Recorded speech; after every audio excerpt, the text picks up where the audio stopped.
നമസ്കാരം. ഇന്ന് അക്ഷയ തൃതീയ. എല്ലാവർക്കും എൻ്റെ അക്ഷയ തൃതീയ വിഷസ്. വൈശാഖ മാസത്തിലെ 3-ാമത്തെ ദിവസമാണ് സാധാരണ അക്ഷയ തൃതീയ വരാറ് കേട്ടോ. വൈശാഖ മാസം എന്ന് പറഞ്ഞാൽ പുണ്യമാസമാണ്.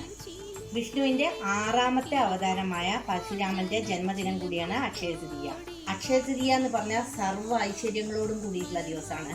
എല്ലാ നല്ല നല്ല കാര്യങ്ങളും തുടങ്ങാൻ പറ്റിയ ദിവസമാണ്. അക്ഷയ എന്ന് പറഞ്ഞാൽ ഒരിക്കലും ക്ഷയിക്കാത്തതെന്ന് അർത്ഥം.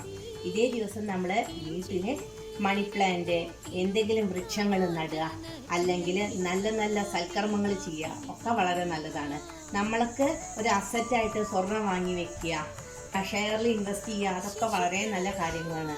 അതൊക്കെ ക്ഷയിക്കാതെ ഇരിക്കും, നമുക്ക് അഭിവൃദ്ധി ഉണ്ടാവുള്ളൂ.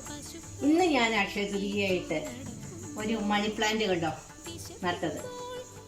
വീട്ടിൽ മണി വരുന്നാണല്ലോ മണി പ്ലാന്റിന് പറയുക അല്ലേ? എന്താ നിങ്ങളുടെ അഭിപ്രായം?